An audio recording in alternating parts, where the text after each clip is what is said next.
জয় যিশু বন্ধুরা, আজকে আমি বানাবো চিকেন চাউমিন। তো প্রথমে আমি চাউমিনগুলো সিদ্ধ করে নিচ্ছি। এরপর ছোটো ছোটো চিকেনের পিসগুলো নিয়েছি, ওর মধ্যে গোলমরিচ, নুন, লঙ্কার গুঁড়ো, পাতিলেবু দিয়ে ভালো করে মাখিয়ে নেবে। এরপর একটা কড়াইতে রসুন কুচি দিয়ে রসুনটা একটু ভেজে নিয়ে দিয়ে দেবো চিকেনের পিসগুলো দিয়ে একটু নেড়ে চেড়ে 5 মিনিট লো ফ্লেমে ঢাকা দিয়ে রেখে দেবো। 5 মিনিট পর ঢাকনাটা খুলুন, দেখবেন চিকেনগুলো সিদ্ধ গেছে। এরপর একটু ওপর দিয়ে একটু সোয়া সস, টমেটো সস দিয়ে ভালো করে নেড়ে চেড়ে এটাকে নামিয়ে নিন। এরপর একটা কড়াইতে ডিমটা দিন, কয়েকটা ডিম ভালো করে ভেজে নেবো। এরপর তুলে নিলাম। তারপর কড়াইয়ের মধ্যে দিয়ে দিলাম বিনস একটু ভেজে নিয়ে দিলাম।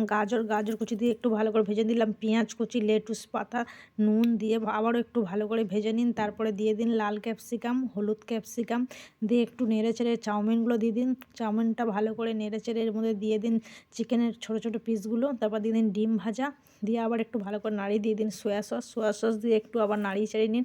তারপর দিয়ে দিন রসুন পাতা কুচি, তারপরে কাঁচা লঙ্কা কুচি, গোলমরিচ দিয়ে ভালো করে নাড়িয়ে চাড়িয়ে নামিয়ে নিন। আপনার চাউমিন একদম রেডি। আর ভালো লাগলে প্লিজ সবাই মিলে চ্যানেলটাকে সাবস্ক্রাইব করুন। ধন্যবাদ।